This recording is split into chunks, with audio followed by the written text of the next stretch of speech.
Será que voltaremos para o presencial? Acho que sim.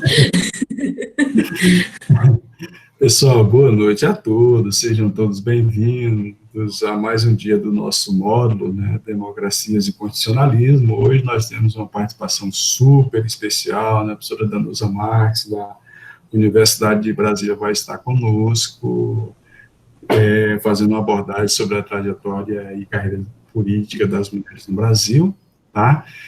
Lembrando que esse é um curso, né, organizado e realizado pela Universidade do Estado do Mato Grosso, pelo Grupo de Pesquisa Constitucionalismo, Democracia e Políticas Públicas, tá?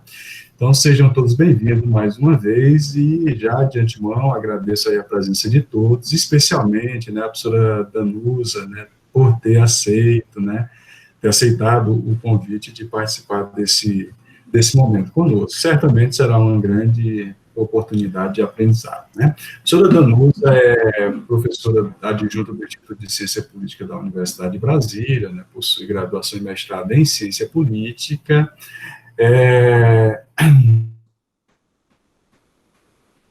realiza pesquisa na área de gênero, carreiras e elites políticas, e faz parte do comitê executivo da rede de pesquisa em feminismo e política.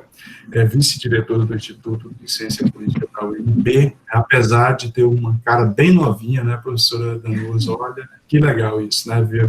Muito bom ver a juventude, não que eu seja tão velho, viu, professora Danusa, mas isso é muito legal, isso dá uma oxigenada nas possibilidades de a gente enxergar o mundo, tá bom? Então, ó, Danusa, fica à vontade, desculpe, tal, te chamando de Danusa, tal, mas é um pouco o hábito do nortista. O nortista tem esse hábito de evitar muitos formalismos, tá bom? Então, Danusa, fica à vontade, tá? Eu estou aqui, né, à sua disposição, e os internautas, os cursistas também, tá? Fica à vontade. Obrigada, Raimundo, pelo convite. Eu também não sou muito formal, então estou super à vontade. Obrigada pelo convite mesmo, de poder dialogar com você, com vocês, com todas as pessoas que estão fazendo esse curso. Fiquei bastante feliz com o convite, porque nesse momento de quarentena, né, eu estou bem quarentenada mesmo, desde março, saindo muito, muito, muito pouco. Esses são os momentos de troca, né, que a gente tem. Então, eu fiquei muito feliz, e é a primeira vez que a gente dialoga, assim, né, então eu agradeço demais pelo convite. Quando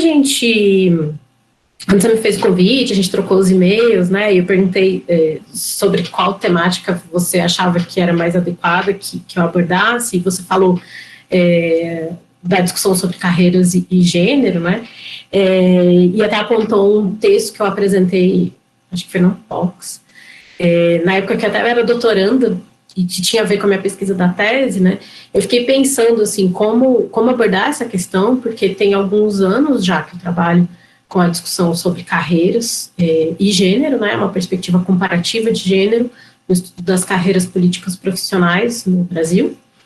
E aí eu achei que uma coisa que ia ser legal, assim, trazer é uma discussão que eu estou tendo agora, nos últimos tempos, vou pensar aqui, acho que, enfim, do ano passado para esse, que é uma discussão sobre o campo de estudos da área de carreiras, né, e como a leitura feminista e como a leitura, então, da análise crítica de gênero pode colaborar para a gente abordar esse tema das carreiras políticas, portanto, das elites políticas, de uma forma inovadora, desafiadora, diferente, né?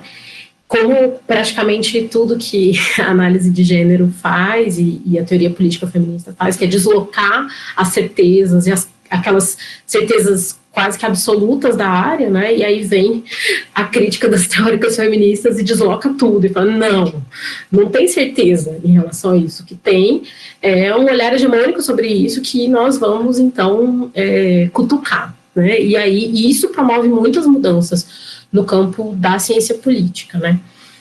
Acho também que isso tem muito a ver, e aí explicando aqui a minha decisão de exatamente qual foco dar, né, para a minha discussão, tem muito a ver com uma coisa que eu li agora, desde a última semana, que foi uma nota das editoras de uma das principais, ou talvez da principal revista de ciência política do mundo, que é a revista da Associação dos Estados Unidos de Ciência Política, né, a American Political Science Review, que tomou posse e resolveu fazer uma nota aos leitores e às leitoras, explicando como a gente passa, a gente está há décadas disputando o que é ciência política de verdade, né? E tirando o que é indesejado, entre aspas, né, pelo núcleo do campo, e falando, não, isso não é ciência política de verdade. Você quer estudar LGBT+, vai para sociologia. Você quer estudar desigualdade racial e racismo? Vai para os estudos culturais.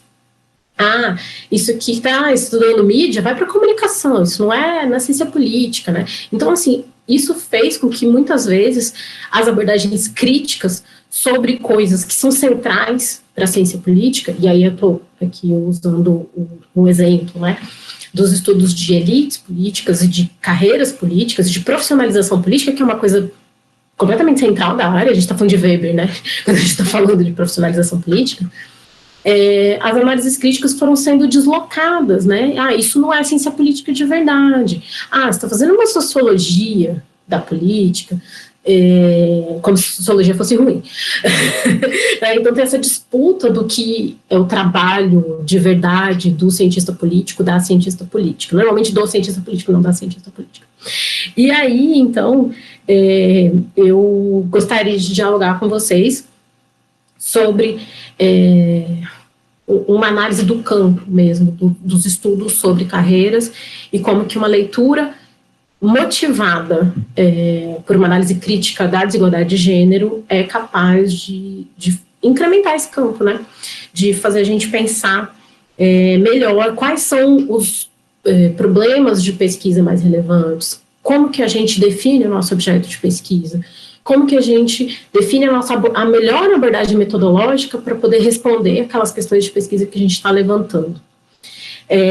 Para isso, então, vou falar rapidamente aqui, acho que minha trajetória nesses estudos, para chegar, então, exatamente no meu ponto, né, nesse último ponto, que é o seguinte, eu fiz minha pesquisa do doutorado, que eu defendi em 2012, já tem bastante tempo, sobre carreiras políticas no Brasil, na Argentina e no Uruguai, numa análise das trajetórias e da mobilização de capital político e de conversão de capital de outros campos, né, como, por exemplo, da mídia ou do meio empresarial, econômico, para o campo político. E é um retrato, então, do que era essa distribuição de perfis e de origens, né, de parlamentares da Câmara Baixa, comparando esses três países, nos anos 2000, né, então, diferentes, claro, né, no Brasil são os de 2006, né, no Uruguai os eleitos em 2005 e na Argentina eleitos em 2007 e 2009, né, porque a eleição lá, a renovação é meio a meio. E aí, isso foi super importante, e aí, claro, também, uma análise comparativa de gênero, comparando, então, esses perfis e o capital político, ou seja, essas origens para a entrada no campo político de homens e de mulheres, né, e tentando entender quais são as diferenças nesses três países entre homens e mulheres e essas trajetórias possíveis, né.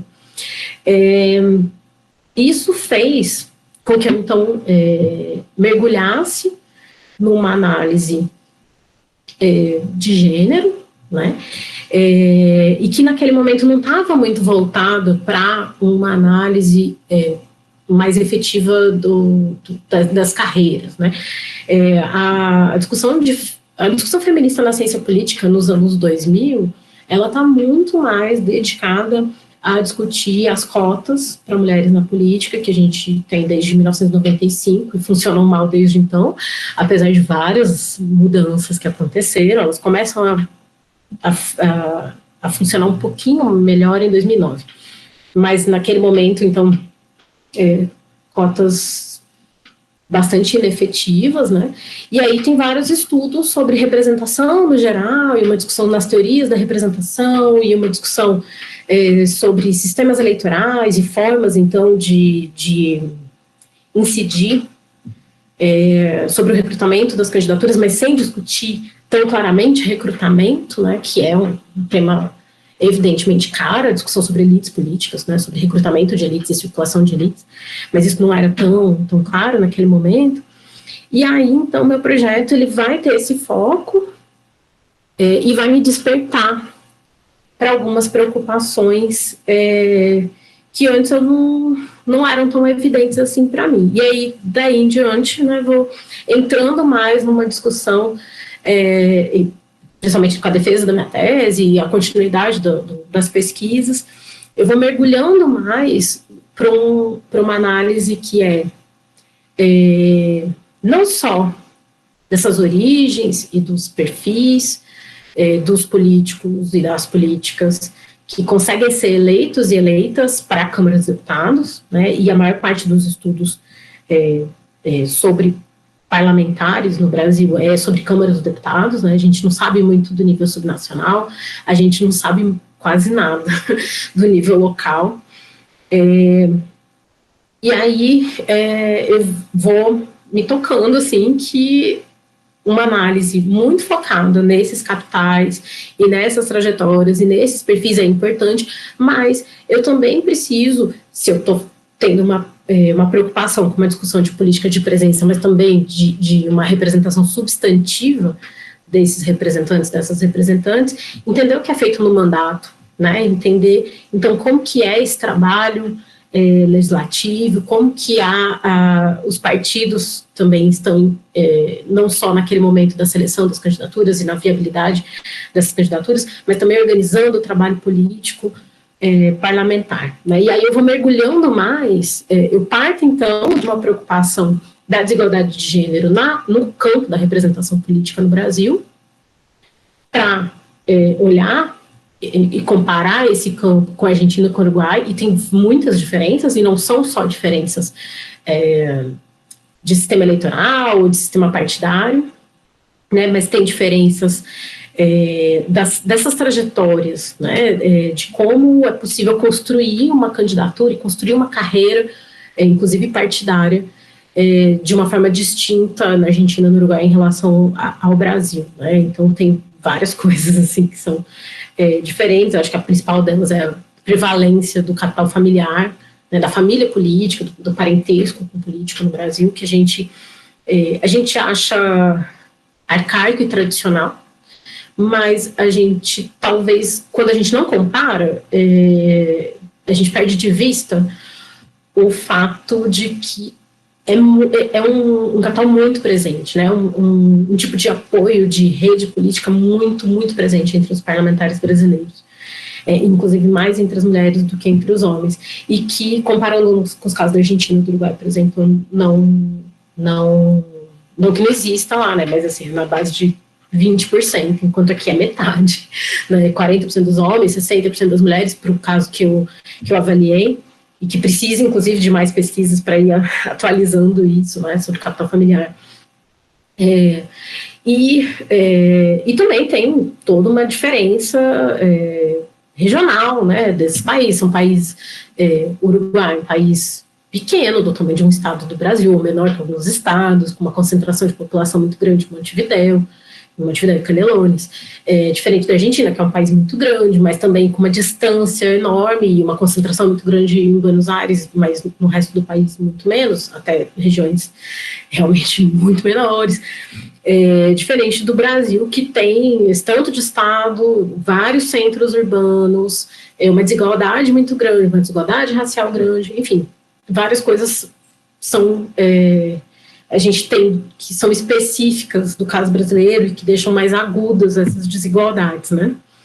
E também a gente tem alguns problemas, quando a gente está pensando a desigualdade de gênero na política, a gente tem alguns problemas que estão relacionados ao nosso desenho do sistema eleitoral, sim, que é o sistema de representação proporcional com lista aberta, que tem a cota, mas que o partido não prioriza essas candidaturas, vai colocar todas as mulheres no pé da lista, elas não vão ser eleitas, né? E o problema do sistema partidário, né? Que a gente tem partidos que são máquinas de se autogerir, mas bastante de uma forma pouco democrática, né, distante de controle público, e isso faz com que a gente tenha mais dificuldade ainda para a eleição de qualquer grupo subalterno, né, como são as mulheres. Mas, enfim, várias dessas questões vão emergindo para mim desde uma perspectiva da crítica de gênero. Então, para mim, algumas coisas são muito claras. Eu chego na discussão sobre recrutamento político a partir já da crítica, né, sobre recrutamento político, da crítica de gênero. E eu não vejo a área acompanhando isso. E aí, se a gente até pensar assim, qual é o espaço da discussão de gênero dentro da ciência política? Acho que hoje a gente tem uma área temática na ABCP, que vai ter o congresso da semana que vem, bastante estruturada. A gente tem, acho que nos últimos 5 anos, um fomento da discussão de gênero na nossa área, uma centralidade maior desses estudos. Mas antigamente não era assim, né? A gente era um gueto, né? Onde poucas pessoas discutiam a desigualdade de gênero na política formal e na política no geral. A gente dialogava muito só entre a gente, não tinha, assim, um grande impacto na área, e eu acho que hoje a gente tem um impacto crescente, né, que diz respeito não só à nossa própria organização dentro da área, mas ao debate sobre gênero nas sociedades desiguais em que vivemos, né. E aí, a minha preocupação, então, nesse momento foi, inclusive como professora de disciplinas da área de elites políticas e de carreiras políticas, foi mergulhando numa literatura mais tradicional, tentando entender, então, quais eram os principais argumentos das pesquisas sobre carreira e como que gênero entrava ou não entrava nessas discussões, né? E aí o que eu gostaria de conversar com vocês hoje é sobre isso, sobre exatamente essa questão, como que a análise crítica de gênero pode colaborar para essa área que normalmente não dialoga com as preocupações de quem está vindo de uma leitura crítica feminista sobre desigualdade e não dialoga nem com as variáveis que já estão mais ou menos pré-organizadas quando vai fazer algum estudo, por exemplo, quantitativo, né, com banco de dados público. Então, é mais para isso, assim, inclusive, acho que eu penso assim, para tentar também despertar essa curiosidade, esse interesse das pessoas que estudam coisas muito tradicionais na ciência política, para as nossas críticas, né, e que pensem essas questões de uma outra forma, de uma forma, eu acho que muito mais complexa. A gente vai conseguir explicar a realidade de um jeito muito mais interessante, complexo, e o impacto do nosso trabalho vai ser muito mais relevante do que a gente ficar explicando um modelinho fechado que se retroalimenta. Tá? Eu acho que, assim, vem de longo prazo, né, essa minha preocupação, mas desde do ano passado, acho que eu tenho trabalhado de um jeito mais sistemático nessa discussão. Então, eu acho que para isso foi super importante o meu diálogo com os meus alunos e alunas aqui na UNB, tanto da pós-graduação quanto da graduação. Eu acabei ofertando várias disciplinas, não só na área de elites e carreiras, mas também disciplinas de estudos legislativos, que era uma área que não era exatamente a minha temática, porque muito da área de estudos legislativos no Brasil está voltada para um tema que é a relação entre executivo e legislativo, como que se faz a gestão da coalizão, o governante, e qual é a relação da presidência com o Congresso, né, então, que não era a minha preocupação, mas que eu vou me dedicar a isso para conseguir, então, pensar de uma forma mais complexa o tema das carreiras políticas e das carreiras parlamentares, mais especificamente, que são a minha preocupação principal. Então, eu acho que devo muito a esse diálogo nessas disciplinas que eu ofertei, e também, e só para mostrar como é importante, né, o financiamento dos projetos de pesquisa que estão fechados, né, basicamente fechados, a gente só perde financiamento nos últimos anos. A UNB teve um projeto de cooperação, um PROCAD, com a Unirio e com a UFPEL. Com a Unirio, a Universidade Federal do Estado do Rio de Janeiro, e a UFPEL, a Universidade Federal de Pelotas. E aí, no âmbito desse projeto de cooperação com as outras universidades, eu também, assim, a gente tinha missões de ensino e de pesquisa, e a minha missão de ensino lá em Pelotas foi focada para um mini curso sobre carreiras políticas, que eu também amadureci mais essas ideias lá. Então, acho que eu devo muito a todo esse conjunto de pessoas que já me ajudou a pensar sobre isso, e espero que a gente também dê mais um passinho aqui nessa discussão aqui com vocês. Então, agradeço demais que vocês me escutem e dialoguem comigo.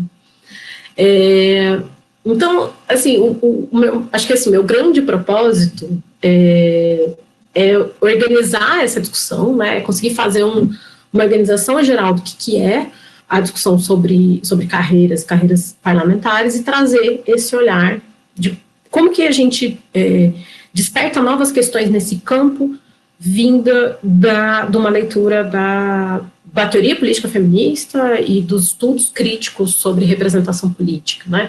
Acho que parto de uma discussão do feminismo, mas não chego só numa discussão sobre gênero, ou especificamente sobre mulheres, né, mas pensando as desigualdades no campo da representação política, como que os grupos subalternos não são incorporados, e como que a gente vai discutir isso de uma forma mais efetiva. Então, acho que também, assim, pensar como que essa leitura feminista impacta o entendimento dos problemas, das formas que a gente faz pesquisa, das conclusões dos estudos de carreiras. Além disso, também ajuda, eu acho, a pensar esse momento crítico que a gente está passando, né? Esse momento que eu estou chamando aqui uma desidratação das democracias, uma desidratação dos regimes concorrenciais. Algumas pessoas falam de crise das democracias, que isso teria muito a ver com as desigualdades no campo da representação política, ou processos realmente de desdemocratização para caminhar para um regime iliberal, pós-democrático, né? Eu acho que tem diferentes interpretações, mas eu acredito que é bastante importante a gente olhar criticamente para os estudos, desde os estudos de carreiras, né, olhar para essas elites políticas, a composição dessas elites, e as formas de interação dessas elites, e as trajetórias que essas elites têm, e, claro, a sua atuação no campo político, que isso tem muito a ver com o momento que a gente está vivendo, que não é um momento só do Brasil, né, que é um momento de uma ruína dos regimes concorrenciais dentro do que foi aí, que apareceu um modelo, uma cartilha para ser implementado em todos os lugares, e que aí a gente vê, que nunca foi efetivamente implementado na periferia do mundo, certo? Mas que está sob ataque cada vez maior, né? Então, eu acho que, assim, começando dos estudos de carreiras, começando pelo aquilo que eu cheguei já mais para o final, né, nos meus estudos, mas que eu acho que são um dos começos possíveis para a gente pensar a área de carreiras, são os estudos sobre comportamento parlamentar e a hipótese do que a gente chama de conexão eleitoral, né? E aqui eu vou fazer referência aos estudos mais, como eu falei, da área de estudos legislativos, né, que muitos estão preocupados, a maior parte deles preocupados com com a gestão da coalição governante e relação entre poder executivo e o Congresso, ou governador e assembleia e tal, mas que parte dessa literatura vai discutir as carreiras dos parlamentares e sempre muito, muito fundada no estudo do Congresso dos Estados Unidos, né, como se ele fosse um modelo. Ele é o primeiro modelo de análise desses estudos que viram a teoria que orienta os demais estudos para outros países que têm um sistema legislativo diferente, um sistema de partidos diferente, um sistema eleitoral diferente, enfim, várias coisas diferentes. Mas tem um conceito que ele é central e que vai ser sempre central para uma discussão sobre carreiras políticas, que é o conceito de ambição política, né? Quando a gente está discutindo gênero, ambição política também é um conceito muito, muito, muito importante. Porque existe uma hipótese de que as mulheres têm baixa ambição política. Chego, né, nessa discussão um pouco mais à frente. Né? Mas o que é essa ambição política? Tem a ver, então, com esses estudos que eu estou chamando aqui de conexão eleitoral, né? Quase todos eles estão baseados numa ideia, num conceito de ambição política que vai ser cunhado pelo Joseph Schlesinger, num estudo sobre o Congresso dos Estados Unidos, em 1966, que ele vai dizer que existem 3 tipos de ambição política para um político profissional, que é a ambição política progressiva, que é a regra da política competitiva, que a pessoa quer sempre o que ela busca é um cargo num degrau superior da carreira, né? Então, se você é deputado, você quer ser senador, se você é senador, você quer ser governador, e tem uma troca aí também entre cargos no executivo e no legislativo. No caso dos Estados Unidos, envolve também outras coisas, né? Então, às vezes, um procurador de Estado que é eleito também quer ser senador, um xerife que é eleito quer ser procurador, tem várias coisas aí que podem ser consideradas, porque a estrutura da carreira política muda de um país para país, de acordo com os cargos que são eletivos ou não, e a possibilidade de chegar neles. Mas a regra da política concorrencial é um cargo superior, né? Então, a ambição política progressiva seria a regra. Seria a regra, mas quando é olhado para o Congresso, quando se olha para o Congresso dos Estados Unidos, o que se vê é uma alta taxa de reeleição. No Brasil, a gente tem mais ou menos, assim, nossa média é uma taxa de reeleição de 50%. Então, nossas casas, e aí eu estou pensando em Câmara dos Deputados, né? Nossa Câmara dos Deputados, normalmente, 2/3 buscam reeleição e metade da casa é eleita, né? Reeleita. E até é interessante, assim, que isso é visto como um alto grau de renovação, porque a outra metade renova. Mas, assim, 50% de reeleição é bastante reeleição, né? Parece bastante. Mas é que, comparado com os Estados Unidos, como eu falei, é um modelo, né? É muito pouco, porque a reeleição dos Estados Unidos é mais de 90%, chega a 95%. Né? Isso tem a ver com, claro, a dinâmica partidária e a dinâmica do próprio sistema eleitoral dos Estados Unidos, né? Com uma eleição para o legislativo que é majoritária, com uninominal, o que a gente chama de first past the post, aquele que o vencedor leva tudo, ou seja, o perdedor não leva nada, não leva a cadeira, é diferente do nosso sistema que é proporcional, e que você não precisa ser a pessoa mais bem votada para conseguir aquela cadeira, principalmente se o distrito for maior, né? E aí, então, essa decisão de concorrer à reeleição não é chamada, então, de ambição progressiva, é chamada de ambição estática, que é continuar no mesmo cargo, né? E, muito menos, aquilo que contraria a regra da progressividade na carreira é o que ele chama de ambição discreta, que é quem decide se aposentar, não concorrer, né? Não concorrer mais e largar aquele cargo. E aí, essa abordagem sobre ambição política acaba sendo a regra que vai orientar assim, vários desses estudos e que vai se desenvolver já na década seguinte, ainda no âmbito dos Estados Unidos, a ideia de conexão eleitoral. Quem desenvolve isso é o Mayhew, num livro de 74. que ele desenvolve? O que é a conexão eleitoral? A ideia de que o político, partindo de um pressuposto, desse pressuposto do Schlesinger, né, que o político sempre quer ele sempre está buscando um cargo acima, e ele vai optar pela reeleição quando ele vê que ele não tem, ele vai fazer um cálculo de custo e benefício, e vai ver que ele não tem chance de ganhar o cargo superior. Né? Então, para um deputado, é muito, com um contexto de reeleição de, por exemplo, 95%. Né? Então, a chance dele se reeleger é muito grande. Ele quer ser senador. Né? Mandato não é de 2 anos, é de 6, né? Muito mais estável, uma casa muito maior, várias prerrogativas e tal. Mas ele não vai se candidatar a senador se ele estiver batendo chapa com o candidato a senador, com o senador que está tentando reeleição, porque ele sabe que a chance do senador se reeleger é enorme. Ele não vai ficar sem cargo, por isso que tem esse alto índice de reeleição, porque é um cálculo de custo-benefício. Né? E aí, o que o Meir vai falar dessa sacada, assim, dessa análise da utilidade marginal, inclusive, da reeleição, né, da decisão da reeleição que o Schlesinger aponta, é que o político, ainda mais num sistema que é majoritário, ele vai buscar levar recursos para sua base eleitoral. Né?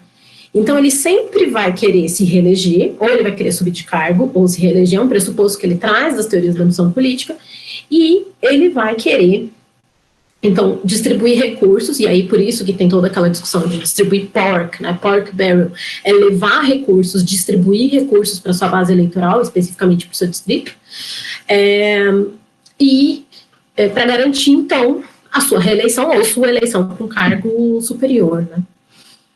Isso que é a ideia da conexão eleitoral, a ideia de que o político ele vai servir a sua base para poder se reeleger. Então, também há um pressuposto aí do que é a democracia concorrencial e do que é um pressuposto de teoria da escolha racional, aussoniana, assim, do Mancur Olson, mas também um pressuposto muito calcado na leitura do Anthony Dawes, né, de busca do eleitor mediano. O que é o eleitor mediano? O eleitor mediano daquele distrito. Né, então, por isso, os políticos vão fazer aquilo que vai levá-los à reeleição, que vai conseguir conquistar os votos do eleitorado. No Brasil, como que essa leitura chega? Né? Essa leitura chega, e aqui eu vou citar, tem um texto do Paulo Pérez e do Hernani Carvalho, que é muito bom, que eles vão explicar assim, qual é a principal discussão dos legislativos no Brasil. E aí eles vão falar que aqui se organiza em torno de o que eles chamam de duas hipóteses. Uma hipótese distributivista, que está muito ligada a essa discussão sobre conexão eleitoral, e uma hipótese partidária, que são os estudos, que vocês já devem ter ouvido falar, que eu acho que são os estudos mais importantes da área de estudos legislativos, do Limonge e da Angelina Figueiredo. Né? Então, Figueiredo e Limonge, 99, um clássico da ciência política brasileira. E aí, então, os estudos das carreiras parlamentares no Brasil estão muito associadas a essa discussão da conexão eleitoral, que também é meio que uma importação, vamos pensar assim, dessas teorias que são constituídas a partir da análise do Congresso dos Estados Unidos. Então, e aí aqui tem os estudos do Barry Ames, do David Samuels, que vão... O que eles vão apontar? Eles vão apontar que no Brasil existe uma ambição extra-legislativa, né? As pessoas estão no legislativo querendo ir para o executivo, porque no legislativo é grande, não tem critério de senioridade, ou seja, de experiência, nas comissões, tem uma iniciativa legislativa muito forte do executivo, então, assim, é tudo muito amarrado, não tem tanta autonomia do trabalho legislativo para os parlamentares individualmente, então eles têm uma ambição extra-legislativa de virar prefeito, de virar governador, de virar presidente, ou até de ir para cargo de confiança, né? Então, secretário estadual, por exemplo, que controla orçamento, controla recursos humanos, controla agenda, controla muita coisa, isso seria mais importante.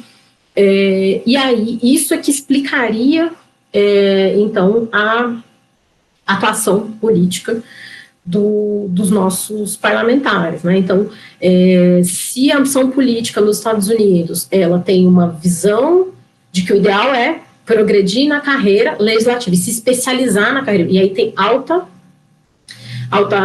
reeleição, então uma especialização legislativa muito intensa. Aqui, a gente tem um certo grau de reeleição, mas, na verdade, as pessoas gostariam, né, os políticos gostariam de ir para esses cargos no legislativo, e aí tem no executivo, e aí tem várias coisas que vão incidir sobre isso, né, também o fato de a gente ter eleições municipais que não são casadas com as eleições gerais, e as pessoas podem sair candidato a prefeito, né, no meio do caminho, enfim, várias questões. Essa vai ser, então, esse vai ser a principal discussão quando a gente está falando de carreiras a partir desses estudos de ambição política, né? Então, aqui se pensa na ambição política como algo importante para ser analisado do ponto de vista individual. Não quer dizer que esse candidato, essa candidata, basicamente esse candidato, porque não se fala de mulher, não esteja num partido, né? Não tenha outras coisas que estão ali limitando a sua ação, mas o que pesaria muito é a ideia de que o Brasil teria um processo de recrutamento político muito amplo, descentralizado, autoselecionado, essa é uma palavra importante, um termo importante, né, que isso tem a ver também com esses padrões que a gente vê quando a gente olha os perfis dos nossos parlamentares. Tem muito empresário, tem muito milionário, mais de metade do nosso Congresso eleito em 2018 é milionário, né? Mesmo quando a gente está falando de um contexto onde já não tem mais financiamento empresarial, né, mas a gente tem financiamento privado, de doação individual, e de autofinanciamento com teto percentual, que é um absurdo, ou seja, teto percentual de R$1.000, né, 10% de R$1.000 é pouco, 10% de 10 milhões é bastante, né? Então, assim, coisas meio complicadas que a gente tem. Mas isso mostra também essa autosseleção, né, dos candidatos. E a gente tem um sistema partidário também que os partidos controlam um pouco, não todos os partidos, mas grande parte dos partidos deixariam aberta essa possibilidade da autosseleção para aqueles que constroem suas carreiras de maneira mais individual, né? Então, esse é um olhar analítico que parte de interesses individuais e chega em interesses individuais, né? A forma como é feita essa pesquisa, né? A força motriz, então, da disputa política está nesse âmbito individual do jogo político, né? E aí, a interpretação sobre o que é o trabalho político, né, e o que é atender o eleitorado e distribuir recursos. Então, aqui também tem, né, quando a gente fala hipótese distributivista, isso aqui vão ser analisados os recursos que esses parlamentares levam para as suas bases, buscando, então, o controle da sua base eleitoral para buscar a reeleição ou buscar o cargo executivo nessa ambição extra-legislativa, né. E aí se pensa na prestação de contas, no processo de accountability, uma coisa muito mecânica, né? Isso tudo está derivado dessa tradição lá dos Estados Unidos. E é assim que normalmente se vê, né? Se vê observando a ambição política e esses planos individuais desses parlamentares para a sua própria carreira, né? Como se eles estivessem meio que deslocados e guiados por uma razão instrumental, assim, de cálculo de utilidade, né, bem de teoria da escolha racional. Já a outra tradição, que vai estudar carreiras políticas no Brasil, ela está mais ligada por uma leitura da sociologia política, né? Então, a sociologia política, ela tem um olhar sobre as elites que é histórico, né? Então, estou falando aqui que os estudos sobre carreira parlamentar a partir de um olhar distributivista, da teoria da escolha racional, claro, isso também tem a ver com a revolução comportamentalista, no campo das ciências sociais e tal, mas isso é já da segunda metade, o Schlesinger de 66, né, a segunda metade do século XX. Agora, quando a gente vai olhar os estudos de trajetórias que a ciência, que a ciência política faz no campo da sociologia política, isso é uma preocupação histórica, né? Então, quando a gente vai lá para os elitistas clássicos, a gente está falando de Pareto, Mosca, Michels, né? Eles estão preocupados com essa profissionalização política e com a circulação dos governantes, das elites, e isso é final do século XIX, né? Então, é uma outra tradição. E parte do debate, então, sobre carreiras que está na discussão da sociologia política, e aqui eu não estou expulsando a sociologia política do campo da ciência política, tá, gente? Porque estamos entre campos aqui. Não vou falar que quem faz sociologia política não está fazendo ciência política de verdade. Eu acho que é só um outro aporte teórico-metodológico que nos ajuda a discutir as questões. Então, quem está mais nessa área está ligado a uma discussão posicional, né, de trajetórias e das posições que as pessoas ocupam no campo da representação política. Então, quando a gente está falando de trajetórias, é trajetórias por quais posições, né? Então, as pessoas vieram elas têm quais origens? Elas passaram por quais outros cargos eletivos, quais cargos não eletivos, quais posições na sociedade, né? A pessoa veio do movimento social ou a pessoa veio da CNI, das Fiesp, né? Ou seja, de um sindicato patronal. A pessoa veio como sacerdote, né, de um capital religioso, ou veio da mídia, né, um radialista, um apresentador de programas de TV. Então, assim, é entender por onde a pessoa veio, por isso não é estudo de trajetórias, e que tipo de capital político essa pessoa mobiliza, né, porque essas coisas não são absolutas, né, então a gente tem, pensar assim, diferenças. Vai ser muito diferente para pegar pessoas que estão mais ou menos no mesmo campo. O Romário, né, que é um atleta super conhecido, alguém que vem então de um capital, né, esportivo midiático, que na sua primeira eleição, evidentemente, isso foi muito importante para ele se eleger, mas que mais para frente ele não é só visto como alguém que veio do esporte, né? Tem, por exemplo, pensando, tem uma senadora aqui do Distrito Federal, a Leila do vôlei, assim que ela era, né, colocada. Era alguém que estava sempre discutindo com uma agenda já no governo anterior, no âmbito do esporte e tal, e muito focada nisso, que agora que ela virou senadora, que ela está diversificando, né? Diferente, por exemplo, que eu falei do Romário, que é alguém que tem uma discussão sobre esporte, sim, mas é uma discussão, por exemplo, sobre pessoas com deficiência, que é muito, muito importante, né? Então, enfim, essas coisas não são absolutas, né? E as pessoas, para falar o João Willis, por exemplo, né? Alguém que é ex-BBB e que é eleito principalmente por causa da grande votação que a primeira cadeira recebeu no seu partido, e ele não tinha tido uma votação muito grande na primeira vez, mas teve, né, com alguma visibilidade foi eleito, mas que a pauta dele nunca foi comunicação, né? A pauta dele sempre foi agenda LGBT, para LGBT, né? E que, então, assim, alguém que é ex-BBB, mas a gente não fala João Willis ex-BBB, a gente fala João Willis, antigo deputado da causa LGBT e que teve que fugir do país, né? Pela quantidade de ameaça de violência LGBT-fóbica. Então, enfim, essas coisas não são absolutas, as trajetórias das pessoas são muito, muito diversas, né?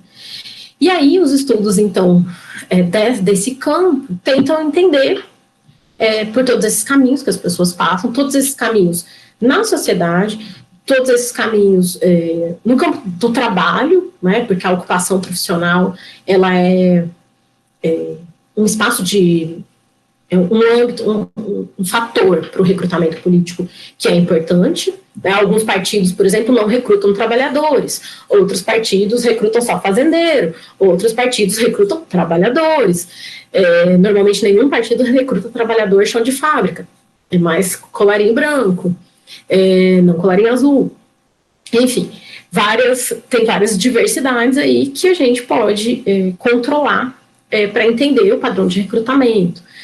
E também pensando a própria carreira política de uma forma piramidal, né, pensando as posições aí da carreira política no Brasil, começando pela vereança, terminando na presidência da República. Né? Então, também muito desses estudos são ligados a uma tradição, como eu falei, da sociologia política, e isso vai ter uma relação com essa sociologia política mais clássica mesmo, mas também com uma sociologia mais de uma análise da posição dos agentes no campo, mais burguesiana, né, entendendo o que é o capital. O capital político tem a ver com o conceito de capital da tríade, capital, hábitos, campo, do Bourdieu, né, do Pierre Bourdieu, da sua sociologia política.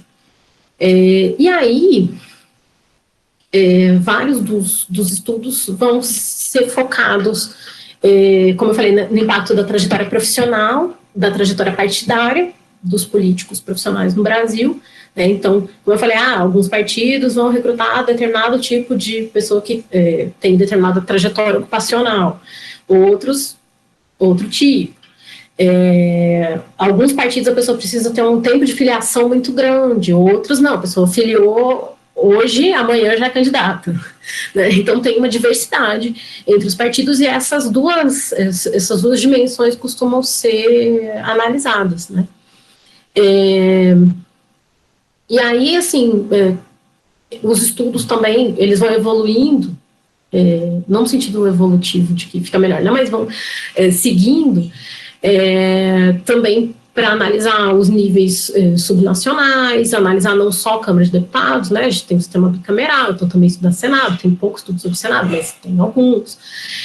Estudar poder local, estudar outros âmbitos, né? Além da Câmara dos Deputados, embora a maior parte seja focada, né, no estudo da Câmara dos Deputados. Né? E tem uma interligação grande com a discussão de partidos, né? Que também é uma discussão que está muito ligada à sociologia política, né? Então, estou falando que o Michels é uma referência dos estudos de elites e dos estudos sobre partidos políticos, né? O próprio VT, né, também. Então, esses estudos, eles normalmente chegam a um retrato do que é a elite política e chegam a essa caracterização da elite política como um grupo que é razoavelmente homogêneo em termos dessa origem social, quase todos recrutados nas altas rodas, então provenientes dos altos degraus aí da sociedade, ou então que tiveram um alto grau de mobilidade social, que não é comum, né? Mas para a elite política sim, e pessoas, e são também, essa elite política acaba controlando as instituições que controlam e mediam o trabalho político, que são os partidos, né? Então tem, como eu falei, essa ligação de estudo também dos partidos. Mas, para além dessas discussões que vão verificar, é horrível falar, o caráter elitista das elites, mas é isso, o caráter elitista, excludente da classe política brasileira, são poucos os estudos que vão analisar o que não tem, né, a falta de diversidade. Não são muitos os estudos que vão realmente problematizar por que a gente teve historicamente, até agora a gente tem 85% de homens na Câmara dos Deputados, mas a gente teve até 2018 90%. Né? Por que a gente teve... bom, agora é até complicado, mas, enfim, tem 80% de brancos no Congresso, né? Sendo que a gente sabe que às vezes tem menos, né? Porque tem várias pessoas que foram eleitas que evidentemente são brancas, mas falaram que são pardas. Mas enfim, não vou problematizar isso agora. Mas a maior parte dos estudos não avaliam aquilo que é o hegemônico e vê um pouco de diversidade que tem ali dentro, mas na verdade não é um grupo que tem muita diversidade. E as desigualdades não são questionadas, né? Não se questiona. Quem estuda elite política no Brasil, no máximo faz uma notinha, assim, um parágrafo, né? Antes não falava e virou uma nota de rodapé, e agora vira um parágrafo. Falando, por exemplo, da ausência de mulheres, né? Como se isso fosse um problema de quem estuda gênero, e não como se isso fosse um problema que devesse orientar todos os estudos, já que é um padrão de desigualdade muito agudo e que explica aquele campo que a pessoa está propondo explicar, né? Tem algumas exceções, como eu falei, antes as pessoas não falavam, depois elas botavam nota de rodapé, depois vira um parágrafo, né? Tem algumas poucas exceções que fazem, que discutem um pouco mais, mas sem lançar a mão dos estudos de gênero, da ciência política ou dos estudos feministas, né? Então, assim, se verifica que existe uma desigualdade de poucas mulheres que são eleitas, ou só de 2014 para frente, que a gente conseguiu ter mais de 30% de candidatas, né, então que a lei de cotas fosse formalmente cumprido, mas até lá nem os 30%, que desde 95 deveria ter, quer dizer, desde 2000 tinha que ter, 95 era 20%, 98, 25%, e desde 2000, 30% das candidatas, e isso não era uma coisa que era um tema dos cientistas políticos, e que eu vou usar no masculino mesmo. E aí, então, isso eu acho que é um problema da área como um todo, mas no Brasil isso também é mais agudo, né? Porque a gente tem grandes nomes da ciência política do mundo que já estão falando dessa desigualdade há muito tempo. Né? E aí, vou aqui citar, tem um livro de 1993, chama Gender and Party Politics, né? Gênero e Partidos Políticos, da Pippa Norris e da Joanne Lewandowski, que são duas cientistas políticas centrais, né? E que vão estudar principalmente o contexto britânico, mas né, até nos outros livros delas, mas que estão preocupadas com um tema que ele é central, que é o do recrutamento político, né? Elas têm verbetes sobre recrutamento político em manuais, em dicionários, em livros sobre essa temática, e elas sempre colocaram o problema da desigualdade como uma coisa explicativa, um fator explicativo do processo de recrutamento. Ele não é acessório, ele não é cosmético, ele explica o processo. E aí elas têm um livro que é sobre recrutamento na Grã-Bretanha, que é discutindo gênero e raça. E isso também é dos anos 90. Então, a gente está muito atrasado mesmo, no caso do Brasil, nessa perspectiva analítica. Se a gente quer estudar recrutamento, a gente precisa estudar os fatores que impactam esse recrutamento elitizado, distante do povo, né, que recruta pessoas que não têm muito a ver com a trajetória popular. E isso tem um impacto para a democracia, isso tem um impacto substantivo para que tipo de sistema político a gente está construindo e realimentando, né, e reproduzindo. Bom, partindo agora para o final, que são os estudos feministas e de gênero, né, das carreiras políticas, o que eu acho que a gente pode, quando a gente desloca o nosso olhar do mainstream, né, do hegemônico, vou estudar a carreira olhando a conexão eleitoral e a ambição política individual do deputado, ou vou olhar os padrões de recrutamento socioocupacional ou da trajetória de ocupação de cargos dos políticos, enfim, dos deputados, por exemplo. O que os estudos feministas de gênero e de carreiras políticas têm a ajudar a gente a pensar esse problema de uma forma complexa.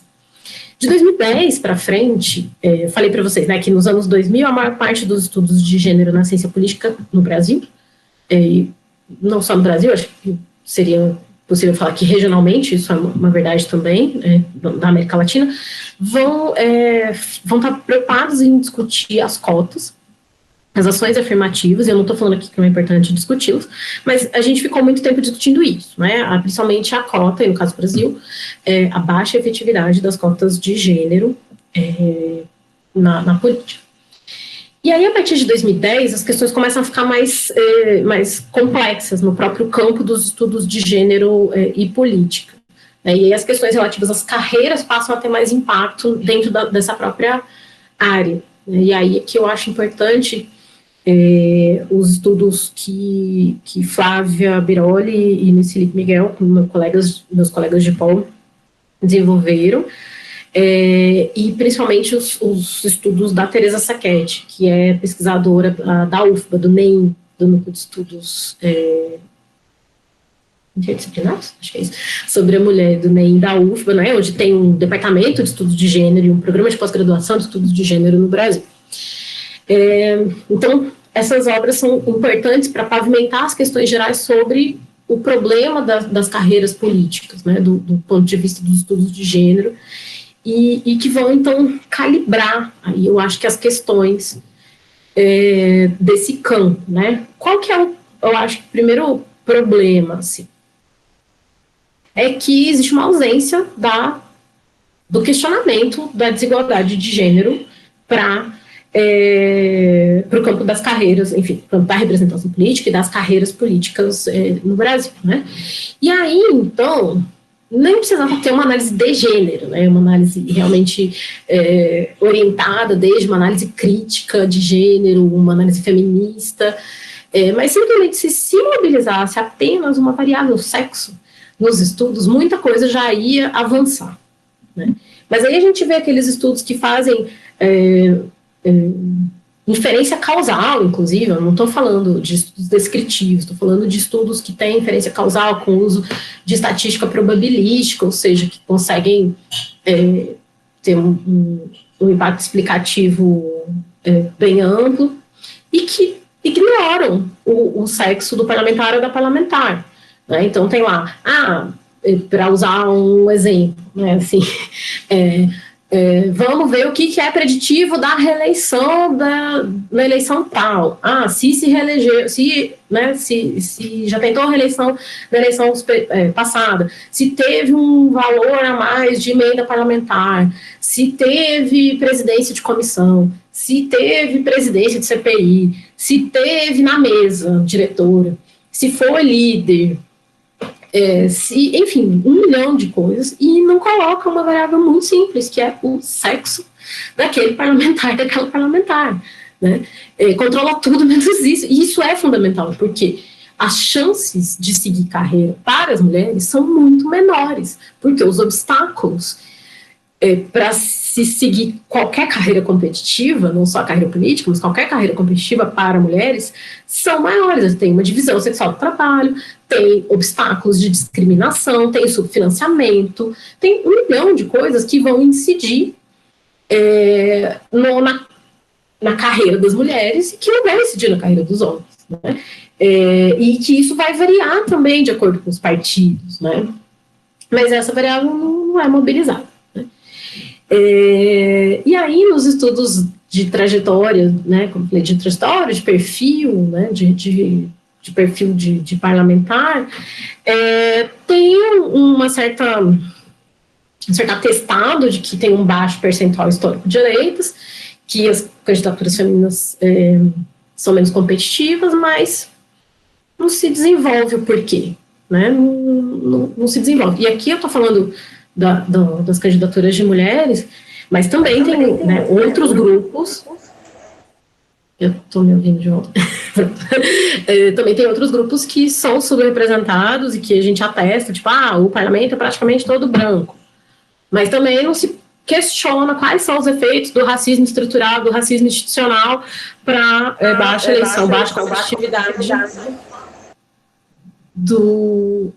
das candidaturas de pessoas não brancas, né? Então, tem várias questões que não são colocadas, elas são apenas atestadas. Tipo, é assim que as coisas são, né? Agora, quando a gente vem dessa análise crítica de gênero, a gente começa a entender as questões de uma outra forma, né? E aí, isso eu estou falando para as carreiras políticas, mas para tudo, né? Então, quando a gente está lá lendo os fundamentos do Estado liberal, os fundamentos do Estado moderno, e aí a gente lê Hobbes, Locke, Rousseau, e de repente chega Carol Pateman com um contrato sexual e te explica que existe um contrato sexual prévio ao arranjo que possibilita que haja, então, um contrato social, e aí tudo faz sentido. Você fala, nossa, eu nunca tinha pensado nisso, né? Quando vem a Nancy Fraser e fala que a teoria habermasiana está pensando a esfera pública a partir de um ideal de racionalidade, que é universal, e que não existe universalidade, porque, afinal, a gente vive num mundo completamente desigual. Você fala, nossa, é verdade, né? Ou seja, ela vai lá e dá uma cortada na principal teoria alternativa ao liberalismo no final do século XX. Né? E aí, é isso que a teoria feminista faz, é isso que os estudos feministas fazem, né? Então, nos estudos de carreira, também é isso. Né? Então, vem Pippa Norris e Joanna Lewandowski que falam, olha, o recrutamento político dentro dos partidos, ou seja, o processo de seleção de candidaturas, ele ele deve ser realizado da forma mais, com o maior controle público possível. Né? Então, o que a gente está falando de institucionalização dos partidos políticos é das regras. Né? E por quê? Porque as regras, elas podem ser formais ou informais. Se a gente tem mais regras formais, a gente tem mais capacidade de controlar, então, o processo. Se a gente deixar todo o processo rolar pelas regras informais, ou seja, por aquele hábito que a própria instituição tem, é ali que o processo de desigualdade vai ser mais agudo, mais intenso. Né? Então, assim, a discriminação de gênero, não vou falar que não existe uma discriminação de gênero ou racial aberta, né, e evidente, mas a maior parte da discriminação e dos obstáculos para, então, para que pessoas de grupos subalternos cheguem a contar no processo decisório, se dá ao largo daquilo que é a regra formal. Né? Então, é um apagamento das trajetórias e das próprias pessoas. Né? E aí, então, e é isso que a análise de gênero faz, então, para os estudos das carreiras. Né? Então, como eu falei, a Norris e a Lewandowski já estavam falando disso, né? Que é preciso ter medidas para garantir uma maior institucionalização formal do sistema partidário e do controle público desse sistema partidário. E exigir democratização interna dos partidos políticos. Isso vem da análise crítica de gênero? Vem, e diz respeito a toda a discussão sobre como se organizam os partidos políticos e como que a sociedade pode estabelecer controles sobre essas instituições. E sobre, então, porque os partidos políticos, eles são os atravessadores que gerenciam, né, tanto o processo eleitoral, mas o processo do mandato, das políticas que são realmente implementadas. O fato da gente ter, por exemplo, essas cotas de gênero ineficientes nunca foi um problema realmente trabalhado pelos estudos sobre eleições no Brasil. Ou seja, a gente tem instituído desde 1995 uma medida que incide diretamente sobre o processo de recrutamento político dentro dos partidos, como preparação para as eleições, mas quem estuda partido e quem estuda eleição, basicamente não considerou isso. Né? É claro, porque também as cotas também não foram consideradas pelos partidos. Né? Então, a gente foi seguindo uma lógica o que é importante para o partido, e não aquilo que é importante e que o partido está atravessando. Né? Então, assim, quem falava sobre cotas e a ineficiência das cotas, ou do potencial das cotas e depois da ineficiência das cotas, era o campo de estudos de gênero na ciência política, mas não a ciência política no geral. Né? Quando a gente vai falar, por exemplo, do que aconteceu em 2018, né, do debate sobre as candidatas laranja, por que isso toma uma dimensão tão grande?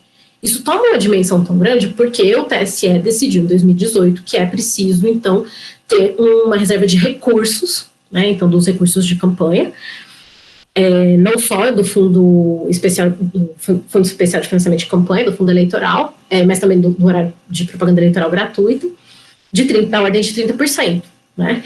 E aí, os partidos que já vêm desde sempre desviando da aplicação da lei de cotas, também foram tentar desviar dessa reserva de recursos. Né? Mas isso, as candidaturas laranja não são uma coisa que aconteceram, que surgiu em 2018. Eu acho que ficou mais agudo, porque aí ela começou, como a cota ela era sobre candidatura, ela incidia antes só sobre candidatura, agora é sobre tempo de TV e também financiamento eleitoral. Mas candidata laranja, que é candidata que é recrutada, selecionada, né? Candidatura selecionada só para constar, que tem 0 votos, nem ela votou nela mesma, ou seja, às vezes ela nem sabia que ela era candidata, e o partido só colocou lá para cumprir os 30%, mas não investiu naquela candidatura. Isso a literatura sobre gênero e política já sabe há muito tempo, né? Mas isso parece que que virou um problema só em 2018 no Brasil, né? A gente praticamente não tem produção acadêmica sobre as candidaturas laranjas. A gente tem um texto de pesquisadores dos Estados Unidos, né, de uma pesquisadora dos Estados Unidos, 2 brasileiros que estão nos Estados Unidos, que é de 2019, que é baseado também num debate dos Estados Unidos sobre o que eles chamam de sacrificial lambs, né, de cordeiros de sacrifícios que são feitos, né, que é uma literatura específica do debate anglófono, né. E aí, eu sei que as pessoas elas são muito focadas na sua área de pesquisa específica, né? Elas não mergulham em outras coisas, a gente vai especializando cada vez mais. Mas é importante lembrar que a discussão sobre gênero na ciência política, ela sempre deslocou todas essas certezas que a gente tinha, e existem muitas explicações centrais para a área de gênero e política que deveriam ser também centrais para a gente discutir os demais fenômenos, né, e todos os fenômenos. Então, assim, a ciência política crítica feminista, ela discute o efeito das estruturas sociais, como a adaptação, né, do patriarcado dentro das instituições políticas liberais, a dicotomização entre a esfera pública e a esfera privada, como que os agentes políticos tradicionais operam as instituições, e como tudo isso afeta a participação política das mulheres, né, a participação política formal no campo político, mas no geral, né. Então, tem vários estudos da área do campo crítico feminista que vão apontar que a subrepresentação das mulheres, o posicionamento marginal das mulheres no campo político tem a ver com a competitividade das carreiras políticas, tem a ver com a baixa, né, competitividade das carreiras das mulheres nesse contexto competitivo, que isso vai se reproduzindo dentro da lógica do sistema político, né. Tem estudos que vão mostrar que as trajetórias das mulheres, elas são quase sempre também periféricas, marginais, né, vêm pelas margens do campo político, então, por espaços que não são, assim, tão valorizados, né, então, com a militância em movimentos de esquerda, algumas das mulheres de esquerda, ou então, capital familiar e indicação de cargo de confiança, no caso das mulheres de direita. Tem estudos sobre financiamento eleitoral no campo crítico feminista que vão mostrar que a gente tem subfinanciamento das campanhas das mulheres no Brasil. Então, o próprio debate sobre capital familiar vai mostrar que tem uma incidência de gênero específica. Então, embora o capital familiar, ou seja, a família política, as redes familiares na política sejam importantes também entre os homens no Brasil, mas entre as mulheres elas parecem ser mais importantes. Então, a própria discussão sobre ambição não pode ser uma discussão simples de, o candidato, ele vai tentar reeleição, ele vai tentar um cargo superior, e aí ele vai ver se ele vai bater chapa com aquela pessoa que está tentando reeleição. Não é simplesmente isso, né? Porque no caso das mulheres, a ambição política, as mulheres não têm simplesmente baixa ambição política, as mulheres têm baixa chance de eleição. Então, na hora de fazer o cálculo, evidentemente, as mulheres vão ter mais dificuldades. Então, a gente tem algumas pesquisas que mostram que as mulheres ficam mais nas assembleias legislativas do que os homens. Os homens, eles têm uma passagem mais curta na Assembleia Legislativa e depois já sobem para a Câmara dos Deputados. As mulheres, não. Aí, quando você vai falar com essas mulheres, elas vão falar assim, mas é porque eu consigo ir para a capital do meu estado, mas eu não consigo, dependendo do estado também, dependendo do tamanho do estado. Mas eu não consigo ir para Brasília. Né? Então, as mulheres que... E aí é uma hipótese, porque eu realmente nem conheço nenhum estudo que faça isso, que mostre como a gente precisa ver. Né? Tem mais estudos, mas, por exemplo, tem uma hipótese aqui que provavelmente as mulheres ficam mais na vereança do que indo para a Assembleia, porque ela precisa ir para a capital do estado, né? E aí o nível local vai ser diferente quando as mulheres conseguem ser eleitas vereadoras. Então, a gente tem diversas questões que são importantes porque elas estruturam o que é o campo político, o campo da competição eleitoral e da ocupação de cargos públicos, e a gente precisa estar atenta às desigualdades, né? Aqui eu estou falando da desigualdade de gênero porque ela realmente é muito estruturante e a gente tem um pouco mais de estudos sobre isso, porque a gente tem uma área de gênero e política razoavelmente organizada hoje em dia, mas nos estudos sobre raça e racismo, assim, a gente tem muitas lacunas, a gente tem poucas respostas, porque são poucas as pessoas que estão fazendo essas pesquisas, né, mas a gente também sabe que esse recrutamento político, ele não é só, ele não tem só um viés de gênero, ele também tem um viés a favor da branquitude, né, os dados agora das eleições municipais de 2020 têm mostrado isso, né? Mas assim, até 2014 a gente nem tinha esse dado. Né? Pelo menos das mulheres a gente tem um pouco mais tempo, mas a gente não tinha o dado de raça dos candidatos, porque não tinha no registro de candidatura esse dado. Né? Então, como que a gente vai fazer pesquisa se a gente não tem o básico também, né? E aí a gente vai começar a pensar as nossas perguntas, nossos problemas de pesquisa de uma maneira mais complexa, se a gente pensar de uma forma menos mecânica, né, as nossas análises. É mais difícil pensar a partir de um ponto de vista mais diverso, variado, trabalhar com mais variáveis, né, e dimensões, sim, mas aí a gente explica melhor a realidade. Daí a gente não ficar reproduzindo estudos que vêm trazer a confirmação do óbvio, né, ou a confirmação daquilo que é simplesmente o hegemônico. A gente também, se a gente está fazendo ciência, a gente tem que ter esse compromisso em explicar a realidade de uma forma mais complexa, né? E aí, é por isso que enfim, eu fiquei pensando sobre essas questões, e eu convido todo mundo aqui a ingressar, acho que na discussão sobre carreiras, a partir dessa perspectiva crítica, né? E que aqui eu estou falando das carreiras, né, mas eu acho que sim, para qualquer assunto, para qualquer tema na ciência política, a leitura crítica de gênero, ela desloca essas certezas e vai trazer uma abordagem muito mais, uma explicação muito mais interessante, mais relevante, mais complexa, mais integral dos problemas que a gente está recortando, né? É isso que eu tinha para falar, eu espero que eu não tenha sido muito confusa. E obrigada pela atenção de todo mundo. Obrigado, Danusa.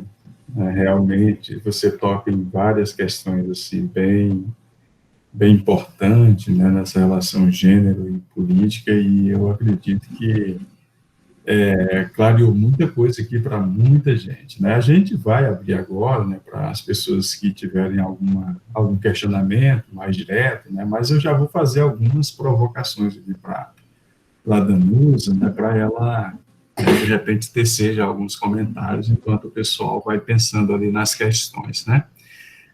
Uma questão que eu observei, né, especialmente a partir do texto Carreira Política, né, Danusa, é que a gente eu não consegui ver na conclusão lá de vocês essa diferença tão grande em termos percentuais de representação entre a esquerda, o centro e a direita, né? São percentuais assim muito pouco, ou eu estou equivocado? Primeiro ponto, tá? A outra questão que você aponta, eu vejo que muito interessante, está em relação à representação e à substantividade dessa representação, né? Como é que você verificou isso? Qual é a tua análise, na verdade, sobre isso, né? Nesse universo, Brasil, Uruguai e Argentina, né? A leitura que tu fizeste. Outro ponto que eu coloco aqui para reflexão, também muito interessante, né? O recrutamento, né? Isso é fantástico, né? Um tema realmente extremamente interessante, que eu tinha pensado numa outra perspectiva, até quando estudei lá o caso do Acre, né? As eleições lá, eu observei um pouco a esse respeito, mas não na perspectiva de gênero, não era a minha pegada, né? Que é em relação, por exemplo, essa dimensão partidária das listas abertas, né, e as listas fechadas, né? No Brasil, a gente tem coisas, né, que elas não são formais, mas elas existem, né, Danusa? As listas fechadas nos partidos, né? Na prática, a gente sabe que existe isso, né? Seja no universo, nos diversos universos, e no de gênero não é muito diferente, né? a gente, na prática política cotidiana, né, em termos locais, a gente vai verificando isso, né? Os partidos, sejam eles lá quais forem, eles não dão grandes abertura para potenciais candidatos, né, especialmente femininos, que têm potencial de eleição, né? Você não pega a Dona Maria, que é a mais conhecida na cidade, etc. e tal, né? Dificilmente ela vai entrar numa lista partidária ali naquele contexto, né? Em função de várias questões. Então, a gente acaba tendo uma lista fechada, né? Que formalmente é aberta, né, em termos de eleição. Então, essa questão do recrutamento é muito interessante. Depois, tem outros fenômenos, né, danosos, que começam a aparecer, né, no Brasil, né, eu vejo, aí é mais para o diálogo mesmo, né, que são os partidos empresas, né, não os partidos de empresário, mas os partidos empresas, né, que é uma questão que começa a surgir no Brasil de forma mais acentuada, até mais evidente, inclusive, né. Então, assim, eu estou colocando algumas provocações que você trouxe, que para mim são muito importantes. Por exemplo, tu traz uma questão interessante, que é a ideia do deslocamento, né? Eu acho que é uma variável interessante para a gente pensar. Eu vendo lá o gráfico lá do trabalho de vocês, eu vi que 2006, 2002, 2006, 2010, a gente tem, por exemplo, uma representação maior, em termos de gênero, no norte e no centro-oeste, salvo engano, né? Não tô e isso, eu penso aqui, centro-oeste e norte, nós estamos falando de regiões em que os deslocamentos são muito grandes, né, Danusa? Não é o sul do país que tu a 5 quilômetros, de 5 quilômetros, 10 em 10 quilômetros, tu está numa outra cidade, então as coisas, né? Então, assim, eu estou pontuando várias questões, mas já está começando a aparecer alguns comentários aqui também, eu vou passar para ti, tá bom? Para tu ir refletindo. Eu estou tentando problematizar, tá? Não é que você tenha que responder, tá? Não é esse o objetivo, é porque você lança mão de várias questões, e a gente tem vários colegas aqui que estão assistindo, que trabalham, né, ou vão trabalhar com essa temática, inclusive a minha orientanda, Karine Miranda, está trabalhando com esse tema, ela está de olho aí, com certeza, observando várias referências que tu está passando. Mas fica à vontade para comentar, tá? Nossa, obrigada pelas questões, Raimundo. Bom, pensando aqui, primeiro sobre as diferenças ou não sobre esquerda, centro e direita. Acho que tem... porque aqui a gente trabalhou com 3 eleições que estão distantes acho que do momento que a gente está hoje, e ao mesmo tempo distantes do momento de fundação da nova república, né? Mas quando a gente pensa o que são os 30 anos de nova república, 30 não, né? 28. Eu acho que a gente deveria pensar o seguinte, e é uma coisa que tem naquele Mudança da Classe Política Brasileira, do Nelson Martins Rodrigues, né, que ele está analisando a eleição de 2002, então também ele está analisando um momento específico, e ele vai dizer que a Nova República tem um espaço de abertura ali, tem um texto que eu acho também super central, que é um texto do André Marenco dos Santos, que é de 97, que chama Raposa e Outsiders no Congresso Nacional, que ele vai comparar o momento de 46, 64, o perfil daqueles deputados, e depois os deputados da Nova República. Ele vai mostrar como tem um espaço de abertura, né? Então, a partir da Constituinte, mas vamos pensar que a partir, principalmente da eleição de 90, mas já em 86, uma abertura para novos atores, né? Então, depois da ditadura de 64 a 85, a gente tem a própria luta contra a ditadura faz com que novos perfis possam entrar na política. Então a gente tem uma recuperação de uma elite política tradicional, que também nunca esteve distante, né? Mas a gente tem novos atores entrando. E isso vai caminhando nos anos 90, e aí essa virada para os anos 2000, até a eleição de 2002, que o Nelson Martins Rodrigues vai dizer, essa parece ser uma eleição onde a marca é a popularização da elite política brasileira, da classe política brasileira, tá? Que é a elite, né? e que é a eleição do Lula, crescimento da bancada petista, tal, mas depois disso, o que a gente vê é que essa tendência começa a recuar, né? E aí esse texto que você está fazendo a referência, que é o texto que escrevi com o Luiz Felipe Miguel e Carlos Machado, que é analisando 2002, 6 e 10, a gente está já pegando um outro momento, que é o momento do recuo, né? E é um momento que aquela nova classe política que entra na redemocratização já está estabelecida, também já está se reproduzindo, né? Já como político profissional, que eu sempre dou o exemplo do o sindicalista que foi eleito em 1990, em 2006 ele já não é mais o sindicalista da metalúrgica do ABC.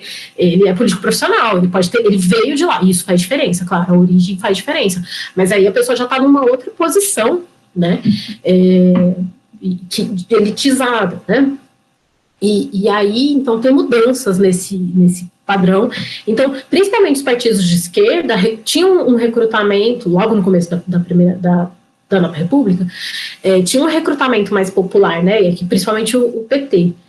Mas, com o tempo vai passando e esse corpo, né, vai se estabelecendo e se autoselecionando também, isso leva a uma elitização, né? Então, aquilo que o Leôncio Martins Rodrigues chamava para 2002 como uma possibilidade, então, dessa popularização da elite política brasileira, eu não vejo muito isso, né? Acho que ele pega algumas tendências que são importantes. Então, por exemplo, ele já pega ali a tendência do fortalecimento da bancada evangélica, né? Que nos anos seguintes depois vai crescendo e que tem um perfil às vezes sim, às vezes não, mas às vezes mais popular. Mas esse recrutamento de fato mais popular a gente não vê. E aí os partidos de esquerda começam a recrutar muito mais parecidos com os partidos de centro e de direita, né? Para usar o próprio exemplo do PT, recrutando empresário, né? Ou as pessoas que não eram, mas que viraram empresários no meio da sua carreira ali, que vão se estabelecendo, né? Eu acho que existe essa tendência, assim, para a gente pensar não estou falando que não exista uma diferença entre os partidos de esquerda, de centro e de direita no Brasil, acho que tem várias diferenças, né? Mas na tendência a não recrutar um perfil popular, eles estão se encontrando. Eu acho que tem diferença da força política que os partidos têm em cada região, em cada estado. Por exemplo, o PMDB, hoje é MDB, ele é muito mais espalhado do que outros partidos, que são mais fortes em algumas regiões específicas. O PT começa a recrutar menos trabalhador e mais elite intelectual, sim, mas não é o partido que mais recruta fazendeiro, por exemplo, né, que é um perfil de outros partidos, tipo o antigo PFL ou o DEM, né, hoje. Então, existe um perfil de recrutamento que é diferente entre os partidos, mas acho que todos eles estão levando estão indo nesse caminho da elitização. Isso me leva a pensar na sua terceira pergunta, que é sobre os efeitos dessa lista aberta, que teoricamente a literatura mostra que o eleitorado ordena a lista, né, com a votação. O partido recruta os candidatos, mas é o eleitorado que ordena a lista. E que isso, então, seria mais democrático do que uma lista fechada, que é pré-ordenada pelos partidos, como por exemplo, na Argentina, como no Uruguai, etc. Mas isso que você fala, desse recrutamento, dessa lista virtual, né, para usar um termo lá do Rogério Schmidt, é algo que a literatura já mostra há algum tempo, né? Os partidos, eles não investem igualmente entre seus candidatos. Eles concentram seu investimento, estou aqui pensando principalmente no dinheiro, né, no fundo, mas não é só o dinheiro, né, mas é o tempo de TV, o tempo de rádio, os recursos do partido em termos de militância, para fazer campanha para fulano, né? Ou então quando a gente pensa aquela coisa do santinho, né, que é o candidato a governador, com o candidato a presidente, a governador, deputado, senador, deputado federal, deputado estadual, ou seja, ou na eleição municipal, né, cada candidato a vereador ter ali o candidato a prefeito, ou seja, de obrigar a fazer a campanha, também casada, ou seja, levar esses recursos organizativos do partido para algumas candidaturas específicas, concentrar o investimento de dinheiro e de recurso organizativo em algumas campanhas específicas. Isso faz com que essas campanhas tenham mais visibilidade, teve mais investimento, então teve mais visibilidade, circulou mais, conversou mais, convenceu mais e levou mais voto. Então, os partidos, eles têm como mexer assim, nesse ordenamento da lista, não é simplesmente o eleitorado vota, como você bem falou, né? Tem um investimento maior em algumas candidaturas, isso significa maior apoio eleitoral, maior votação para essas candidaturas. E aí, eu acho que os partidos, quando a gente está falando em recrutamento, né, eles estão recrutando pessoas que têm um perfil de sucesso. O que é o perfil de sucesso no Brasil? Homem branco. Então, não adianta lançar 30% de candidatas mulheres se o perfil de sucesso é homem branco e todo investimento que o partido vai fazer é em candidatura de homem branco. Então, por isso que a decisão do TSE de 2018 foi de reservar também 30% do tempo de TV e de financiamento do Fundo Especial de Financiamento de Campanha para as campanhas das mulheres, porque precisa de recurso, precisa de visibilidade. E a gente não devia nem ter 30%, né? Devia ser 50%, porque toda a região está falando de paridade, a gente está aqui ainda falando dos 30%. Ou dessa decisão agora de que o fundo eleitoral também tem que ser compartilhado entre candidaturas brancas e candidaturas negras. Por quê? Porque não adianta ter mais candidatos negros se eles vão ficar no pé da lista. O que é o caso principalmente das mulheres negras, que são muito subrepresentadas nas candidaturas e mais ainda entre as eleitas.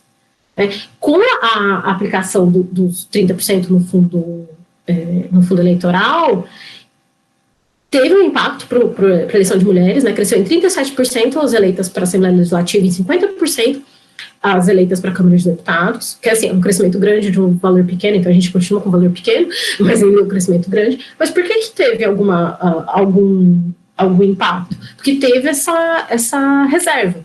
Só que essa reserva foi o quê? Foi para mulher branca, não foi para mulher negra. É tudo que a gente viu, que o maior crescimento foi de mulher branca nas eleições, não foi de mulher negra.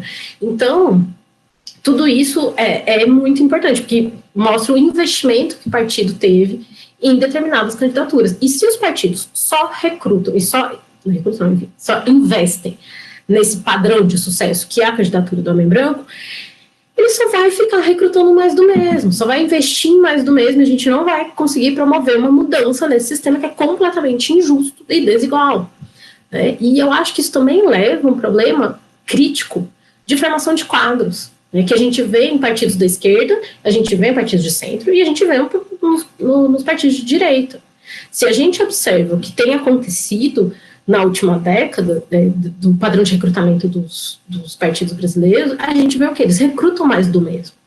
Eles não estão conseguindo recrutar nem perfis e nem pessoas, chegou nesse grau, nem perfis e nem pessoas, nem pessoas diferentes do mesmo perfil, para poder fazer essa renovação. Então, principalmente quando a gente vai ver para os candidatos para o executivo, você fala assim, nossa, mas de novo esse fulano é candidato, de novo esse cara é candidato. Por quê? Porque não tem nenhuma oxigenação, e eu acho que isso é um problema que afeta partidos de esquerda e partidos de direita e partidos de centro. Afeta igualmente, da mesma forma? Não, mas afeta os três, os partidos no espectro ideológico partidário também, sobre as diferenças que você fala, você me pergunta, das diferenças das carreiras no Brasil, na Argentina, no Uruguai. Eu acho que tem diferenças marcantes que tem, quando eu olho o caso brasileiro, porque assim, eu estava estudando os 3 países, mas mais interessado no caso brasileiro, é verdade, e ele parece a gente parece um monstrengo, assim. A gente recruta muito mais empresários, metade do Congresso é de empresário, de gente milionária. Não tem empresário, não tem milionário na Argentina? Tem, mas não é metade, é cerca de 20%. Mas 50% tem quase 50% para os eleitos de 2006, eu acredito que para os dados, não tenho os dados atuais, de 2018, mas deve ser mais ou menos a mesma coisa ou pior, é de família política tradicional, né? Então tem parente político. Nos outros países não é assim, tem gente, tem, mas não é metade, né? Também 20, 15, 20%. Então tem também um perfil de recrutar, principalmente eu acho que tem mais a Argentina com algumas coisas parecidas, assim, um perfil de recrutar fazendeiro, tem, mas não é como no Brasil, né? Tem um texto do Pedro Neiva e do Maurício Zuma que eles vão olhar o Senado desde a época do Império e eles chegam à conclusão que tem um padrão de recrutamento para o Senado. Não estudei Senado, estudei Câmara dos Deputados. Mas fala assim, é fazendeiro. A gente está 200 anos recrutando fazendeiro para o Senado. E aí é um padrão que não muda, né? E são quase todas as cadeiras para esse perfil específico. E aí eu não estou falando que é simplesmente que o eleitorado vota nessas pessoas. O eleitorado vota nessas pessoas porque o eleitorado chegou na última etapa. Tem todas as etapas anteriores que são de construção dessa candidatura, né? Então, de recrutar essa pessoa para o partido como filiado, de investir nessa candidatura, né, de selecionar, mas de investir, de dar espaço, dar financiamento e dar tudo para essa candidatura. Então é nisso que os partidos brasileiros investem, e aí é o que vem, que eles escolheram aí, são essas as pessoas que eles escolheram para ocupar esses cargos. Né? É diferente no caso Argentina e no Uruguai, e eu não acho que é simplesmente diferente, porque a gente tem um sistema eleitoral distinto deles, que eles têm sistema proporcional, mas com lista fechada, no caso do Uruguai, com distritos pequenos ou médios, né? E aqui a gente tem distritos grandes ou médios. Na Argentina tem pequeno, médio e grande. Não é isso, assim, também tem a ver com a interação com o sistema partidário. O sistema partidário argentino, por exemplo, ele é muito mais enraizado na sociedade, né? Os partidos não são legendas formais, assim, quer dizer, são até, mas são frentes, né, que abrigam várias dissidências, várias correntes dentro deles, é diferente dos partidos brasileiros, que são partidos muito, muito focados, centralizados em lideranças que têm o partido como se fosse negócio dele, né? E aí, para a sua questão sobre os partidos e empresas, né? Aí aqui eu te pergunto, o que você está chamando de partidos e empresas são os partidos com essa liderança que manda, são partidos das legendas de aluguel, ou são aqueles que fazem processo seletivo como se fosse de empresa? Porque a gente tem tudo isso hoje no sistema partidário brasileiro, e que são 3 opções terríveis, assim, porque como que elas estão, de fato, expressando a diversidade do interesse público da população brasileira, né? Um partido que o chefe manda e todo mundo obedece, né? O caudilho manda e todos os outros obedecem, assim, é um partido que nem tem regras claras, né? E aí a gente volta lá para aquela discussão da Pipanói e da Lewandowski. Então, se o partido não tem... as decisões são tomadas por quem controla o partido. Né? Então, pelo grupo ou pela pessoa, às vezes, que controla o partido. E nem tem regras claras, e simplesmente tudo vai do arbítrio e da arbitrariedade da liderança política. Como que isso vai ser representativo de uma agenda de controle público? Né? Não vai ter. Ao mesmo tempo, a gente tem, principalmente no nível municipal, né, uma profusão de legendas, de nanicos. A gente tem... Agora eu não sei para essa eleição agora. Para a eleição de 2018, a gente teve 30 partidos concorrendo, né? Agora a gente deve estar mais ou menos no mesmo tanto. Então a gente tem partidos demais, um baixo controle público desses partidos.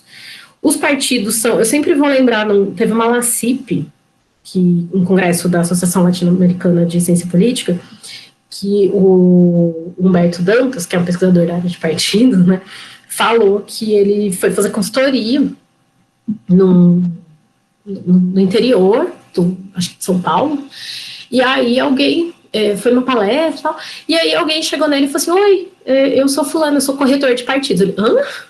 Como assim, corretor de partidos? Ele falou, eu trago aqui uma carta de partidos, levo o partido para o município, porque a gente sabe que não são todos os partidos que têm diretório, né, nos municípios. Então, assim, se você brigou com o chefe do partido no seu município, mas você pode fundar o partido, um outro partido, e você pode ser dono do seu partido. Aluga uma legenda para você. Né? Então, a gente tem isso, assim. Né? E a gente tem, eu acho que também assim, uma distorção da ideia do que é o partido político, que é essa figura que aparece desde as últimas eleições, que é a figura do partido que acha que é uma empresa, né? E que a pessoa faz processo seletivo como se estivesse fazendo uma entrevista de trainee, né? Que também não faz o menor sentido, né? Que é aquilo que é o velho jogo de acreditar no mérito num sistema que é completamente desigual e que as pessoas têm desigualdade de partida. Né? Então, uma pessoa que nunca teve acesso à autoescolaridade, não tem acesso a um alto rendimento, né? Um trabalho informal, a gente está no momento de trabalho informal, de precarização do trabalho, de precarização da vida das pessoas no Brasil, e vem um partido falando que é o seu mérito e você que constrói sozinho a sua trajetória. Então não faz o menor sentido, até construir sozinho a sua trajetória não faz o menor sentido para um partido. Né? Então a gente tem assim, uma diversidade de figuras bizarras do sistema partidário brasileiro, sendo que o que a gente mais precisava em termos de aprofundamento democrático é de controle político, de controle popular, e democracia é baseada na igualdade, né? Então, em lutar contra a desigualdade. E a gente tem, na verdade, todos esses modelos que são muito complicados, né? E que a gente precisa, eu acho, assim, que os partidos, um dos entraves, dos nossos principais entraves, é uma autonomia partidária que é irrestrita. E os partidos sempre vão falar, vão reivindicar a sua autonomia, só que assim, essa autonomia ela não é gratuita, ela está colocando em risco o nosso sistema político, né, a nossa democracia. Então, a gente precisa ter, na verdade, assim, ter autonomia, mas não de forma irrestrita, com controle. Né, a gente precisa de controle público, porque a democracia ela precisa de controles democráticos. Né, e isso, então, controlar os partidos, que são as entidades que organizam o trabalho político, isso é fundamental. Né?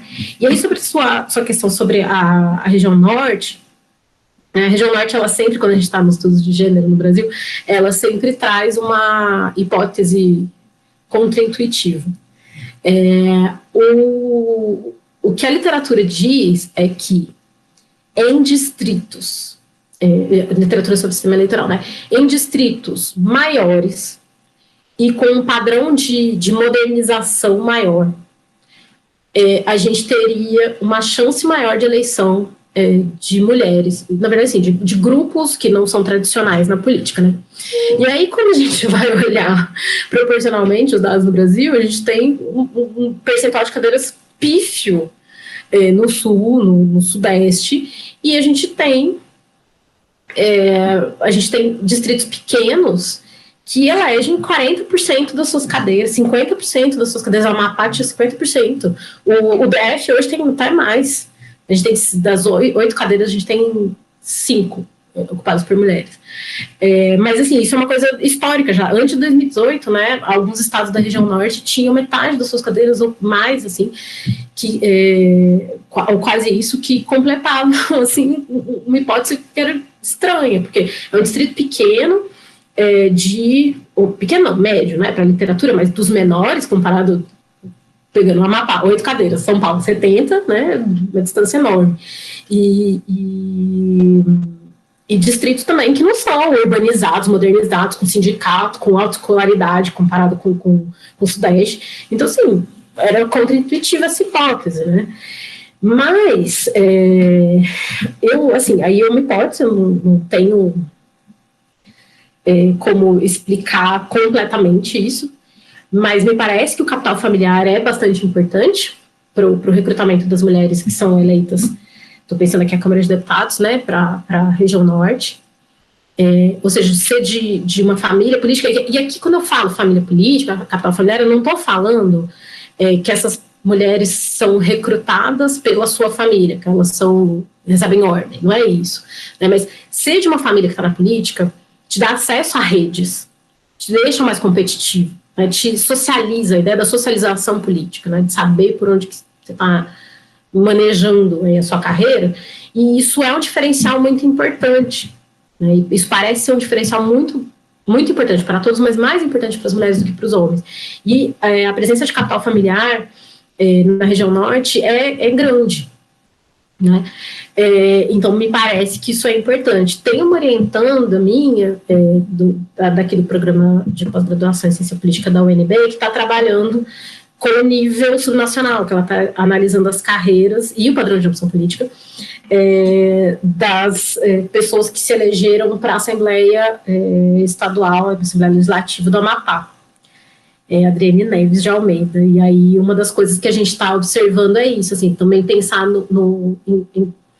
em etapas anteriores da carreira, né, no caso da Assembleia Legislativa, como que é essa passagem, essa permanência e qual é a prevalência de capital familiar, porque a Assembleia Legislativa do Amapá, para dar um exemplo, né, de um estado da região norte, já tinha 30% de eleitas há bastante tempo, né? Então, o que explica isso? O Amapá, então, assim, é um dos estados que se destaca para a ocupação de cargos das 8 cadeiras na Câmara de Deputados e também na Assembleia Legislativa. Então, tem um padrão ali a ser analisado, né, e que a Adriane vai defender ano que vem, eu espero que eu consiga responder melhor essa questão, porque realmente ela é intrigante e acho que faz a gente pensar de uma maneira mais ampla mesmo, o que são essas coisas que a literatura indica para a gente. Aí a gente vem para o caso brasileiro, a gente vem para um caso específico, por exemplo, né, da Amapá, que é um estado pequeno, da região norte, da fronteira, que é muito distante dos grandes centros e que tem um padrão que é diferente. Então, assim, é um caso a ser analisado. Acho que eu respondi quase tudo. Muito bem, Danusa. Tem mais 2 questões aqui, a gente está chegando ao final quase já do nosso encontro, mas eu vou fazê-las aqui para tu comentar. São 2 colegas, né? A professora Dilson fez um apontamento aqui, eu vou ler para você, tá? Ele diz o seguinte: os problemas de representação, de forma geral, no Brasil, já causam enormes inquietações nos pesquisadores e pesquisadoras do país devido às inúmeras falhas. Gostaria que você falasse sobre os desafios acadêmicos para os estudos de gênero e raça na ciência política atual. Esse é o primeiro comentário. Aí o outro, eu vou, né, seguir a sequência aí. A professora, aliás, a Estefânia Sevilha pergunta: gostaria de uma explanação sobre as semelhanças e diferenças da ambição política feminista que você visualizou em relação ao Brasil, Argentina e Uruguai. São as últimas 2 questões, Danusa. Se você puder comentar brevemente aí, né, em função do horário também para você, fica à vontade. Bem, obrigada pelas questões, né? Começando pela questão da Dilson, eu acho que a gente tem muitos desafios para os estudos de gênero e de raça na ciência política no Brasil. Acho que a gente tem, hoje, assim, são desafios de várias ordens, né? Vou falar acho que de uma ordem mais ampla, que é do campo de estudos de gênero, de raça também, na ciência política, no Brasil, não só na ciência política, nas ciências sociais, mas estudar gênero e estudar raça no Brasil hoje é muito difícil, porque a gente tem sofrido uma perseguição ativa de pessoas e grupos e coletivos reacionários, né? Isso é uma coisa que tem acontecido no Brasil, isso também tem acontecido fora, né? Para usar um exemplo do que está acontecendo agora no momento da pandemia de Covid, né? Muitos dos eventos têm sido levados para esse ambiente aqui, virtual, e a quantidade de eventos hackeados que estavam discutindo gênero, que estavam discutindo raça, só cresce, né? Eu estava num evento que foi hackeado em julho, um evento do Programa de Ciência Política da UNB, que era um evento inclusive com convidadas internacionais. Tinha uma convidada peruana, uma convidada argentina e uma convidada panamenha. A gente sofreu um hackeamento que a gente identificou de hackers panamenhos, que roubaram a sala, começaram a berrar, colocaram vídeo, desenharam várias coisas pornográficas na tela e etc. Vi vários relatos de eventos sendo hackeados. O último foi a semana passada, um evento do lançamento de um livro do professor Muratã, lá da UFABC, e que discute raça. E era um evento sobre raça que foi hackeado e foi também violentamente hackeado, né? Então, a gente está tendo perseguição mesmo, assim, não é retórico, ciências sociais estão sendo perseguidas, os estudos de gênero estão sendo perseguidos, eventos que discutem gênero e raça no Brasil estão sendo perseguidos, e agora, né, com essa violência virtual, é horrível falar, parece que a violência é virtual, não, a violência está aqui, né, mas enfim, hackear evento, e já tinha coisas que estavam acontecendo no presencial também, né? A gente tem aqui na UNB mesmo uma professora que está exilada, né? Tá sob proteção do programa de proteção a pessoas que, enfim, pessoas que estão sendo perseguidas, né? Ela tem a ministra batendo boca com ela no Twitter, inclusive, a professora Débora Diniz, professora da Faculdade de Direito da UNB, e que estava recebendo muitas ameaças, muitas mesmo, ameaças de homicídio. Então, assim, a gente tem esse problema da primeira ordem, né? Que estudar gênero, estudar raça, estudar desigualdade de gênero, estudar desigualdade de raça hoje no Brasil, mas não só no Brasil, mas principalmente pensando aqui no nosso contexto, é perigoso, a gente é perseguido. Outras coisas também que são complicadas, né, que eu acho que a área de gênero conseguiu se estabelecer melhor na ciência política, mas a nossa área ela é muito refratária a visões críticas. Então, ontem mesmo, estava fechando um texto, estava lá lendo um texto da Nancy Hartsock, uma epistemóloga feminista, super importante para a discussão sobre, a gente chama teorias do ponto de vista, né, aquilo que elaborou epistemologicamente o que depois vai chegar na discussão sobre lugar de fala hoje, né, mas que estava lá desde a discussão dos anos 80, no campo anglófono.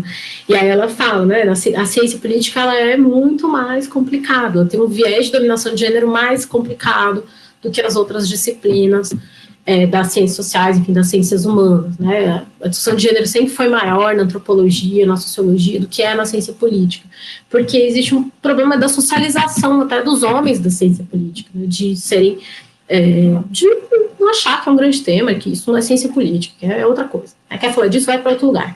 Então, a gente também tem uma dificuldade, né, de discutir desigualdades, acho que no geral, na nossa área, e acho que hoje a gente conseguiu ter um espaço maior, o que significa ter um debate dessas questões tidos como um debate de primeira ordem da disciplina, né, da área. Então, a gente consegue ter uma área temática na Associação Brasileira de Ciência Política que se fortalece a cada dia, né? A discussão racial já é mais complicada. A discussão racial sempre foi importante na antropologia e na sociologia brasileira, né? Sempre foi central, assim, a discussão sobre estratificação social na sociologia brasileira e o efeito da raça. Sempre foi óbvio, né? Evidente. E na ciência política, vários dos cientistas políticos históricos trabalharam com esse tema, né, Vanderlei Guilherme dos Santos, Glaucio, Aridilon Soares, enfim, uma galera, assim, trabalhou com isso, lá nos anos 70, e então todo mundo sempre falou sobre raça, mas não continuou, assim, a agenda, né, de de pesquisa. E aí, é uma área que tem se fortalecido nos últimos anos, mas que é complicado, assim, ainda não tem, acho que tanta gente trabalhando com isso no nível da pós-graduação, por exemplo, que já é diferente dos estudos de gênero, né, que a gente tem várias gerações de mulheres da ciência política, não são tantas mulheres, mas temos aí gerações de mulheres da ciência política que estão estudando gênero já há muitos anos, inclusive mulheres já estão aposentadas e tal, e na área de raça não, né, tem ainda menos gente, menos iniciativas, e tem muita coisa para ser trabalhada. Então, se tem alguém aqui conversando comigo e pensando, nossa, tem um problema de pesquisa aqui para discutir desigualdade racial na política, faça essa pesquisa, porque vai ser... Acabou a sua luz, Raimundo? Acabou a energia elétrica aí? Caiu. Voltei aqui. Vou só terminando aqui para a Stefânia. Então. Adilson, espero ter respondido aqui a sua questão. Stefânia, eu não estudei ambição política quando eu fiz minha pesquisa. Eu estudei o perfil de capital político dos políticos e das políticas dos anos 2000 no Brasil, na Argentina e no Uruguai. Eu não estudei especificamente ambição, porque estudar ambição é estudar no momento da... Né, enfim, o momento da decisão, né? Como que a pessoa decide aquela candidatura. Então, eu acho que tem uma outra dinâmica a pesquisa, né? Que é observar quem está ali naquele cargo e para onde vai essa pessoa. Eu estudei de onde veio essa pessoa e não para onde ela foi. Então, é um outro olhar sobre a trajetória política, né? Mas existem algumas coisas que eu posso falar sobre essa questão dessa decisão da candidatura na Argentina, no Brasil e no Uruguai, que vão ser diferentes entre os países, né? Porque, o sistema partidário é diferente, né? Então o envolvimento que as pessoas têm com o partido desde a militância mais jovem vai ser distinta, principalmente na Argentina em relação ao Brasil e ao Uruguai. A efetividade das cotas garantiu, então, um número de eleitas muito grande na Argentina desde os anos 90. As cotas lá são de 91. E elas funcionam bem, assim, desde 95, principalmente, né, mas já desde 93, mas principalmente 95. E isso é um fator que dá um outro balanço, um outro equilíbrio para o recrutamento, porque o recrutamento, as pessoas, o momento da decisão da candidatura é o momento de pensar assim, há chances de eleição, né? Então tem a ver com isso. Também a estrutura de cargos desses países é diferente, né? Na Argentina, o nível provincial, que seria análogo ao nosso nível estadual, ele é muito importante, e lá não tem só câmaras como as nossas assembleias legislativas, mas alguns estados têm senado, como é nos Estados Unidos também, que tem senado estadual em alguns estados. E aí, por exemplo, ser senadora provincial, às vezes é mais importante do que ser deputada federal. E aí a gente vê que tem uma passagem maior dos homens do que das mulheres por esse cargo, né? Ou seja, cargos de mais importância, quando a gente observa a diferença entre homens e mulheres, né? Na Argentina a gente vê que mais homens foram senadores. No Uruguai também tem uma diferença dos cargos, porque no momento que eu estava analisando não tinha nível municipal lá. Só tinha 2 níveis, né, que era o nível do departamento e não tinha prefeitura, né, então não tinha vereador, não tinha o cargo de vereador e o cargo enfim, esse nível, né, a gente tem 3 níveis, lá não tinha, e a partir dos últimos anos é que foi ter, então isso também deve ter feito uma diferença diferente, que coisa horrível a gente falar isso, uma diferença grande na estrutura da carreira, mas também lá no momento que eu estava analisando não tinha cotas, né, e aí as cotas foram implementadas depois, e aí e com lista fechada, então assim, o controle dos partidos muito mais forte, e num sistema partidário que, diferentemente do nosso, a gente tem mais de 30, eles têm 3, tá, eles têm 4 partidos, mas o grande mesmo só tem 3, né, 2 tem 200 anos os partidos, os blancos e os colorados. Partido Nacional, Partido Colorado. Na Frente Ampla vem desde os anos 70, que é hoje que perdeu, né, a eleição para a reeleição, para a presidência, mas que tem muitas cadeiras no parlamento, que tem o controle de Montevidéu e etc. Então tem uma outra estrutura, principalmente porque ali não tinha cotas, né? E que nos últimos anos mudou. Mas assim, eu acho que estudar ambição política é uma coisa legal, é uma agenda muito legal, e que a gente precisa também ter esse olhar de pensar quais são essas... Uma coisa que o Schlesinger, lá em 66, fala da estrutura de oportunidades políticas, né? E a gente precisa matizar o que é essa estrutura de oportunidades políticas. A gente precisa entender que as pessoas que estão se candidatando, elas não são todas iguais. A gente já naturaliza a ideia de que tem um alto clero e um baixo clero, certo? Mas o que faz de alguém alto clero e baixo clero? O que faz de alguém estar nas posições de destaque, nas posições de coordenação, de organização do trabalho político, ou está no baixo clero, na periferia do campo político, não consegue definir nada, né? É só mais uma pessoa ali sendo liderada pelo líder do partido, líder do governo. Então, tudo isso tem a ver com as hierarquias internas do campo político e da divisão que tem desse trabalho político. Tem uma divisão sexual do trabalho legislativo, tem uma divisão racial do trabalho legislativo. E a gente precisa considerar isso. E isso vai impactar as chances de progresso na carreira que essas pessoas têm, né? Espero também, Stefânia, ter te respondido. Gente, muito obrigada pelas questões. Pessoal, Danusa, eu estou aqui no celular porque a luz acabou geral. Eu percebi. Aqui, apagou, né? Que bom que eu tinha colocado o celular para carregar, né?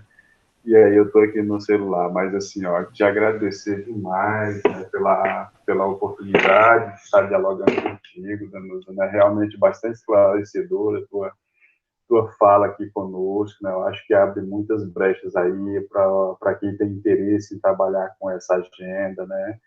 E realmente pontos muito, muito interessantes, especialmente no momento que nós estamos vivendo, né? E eu, sinceramente, fico, em nome da universidade, muito agradecido pela tua presença. Espero que a gente volte a dialogar, né, em outros momentos aí, acho que vai acontecer sim, tá? Então, agradecer a você pela oportunidade, por ter estado conosco aí essas 2 horas, né? E agradecer a todos que se mantiveram firmes aí até agora. Tá bom? Eu te agradeço e, muito, muito, muito obrigado. Um abraço aí para ti, tá? Muito obrigada pelo convite e estou aqui aberta para a gente dialogar. Muito bem, tá? Um grande abraço. Fiquem bem. Um abraço, gente. Tchau, tchau, pessoal. Até mais. Tchau, tchau. Boa noite. Tchau, boa noite. Bom descanso para todos. Parabéns, Danusa, pela apresentação, viu? Sucesso.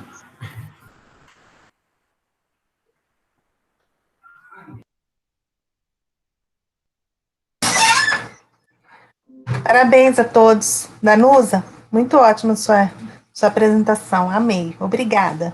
Uma boa noite para todos.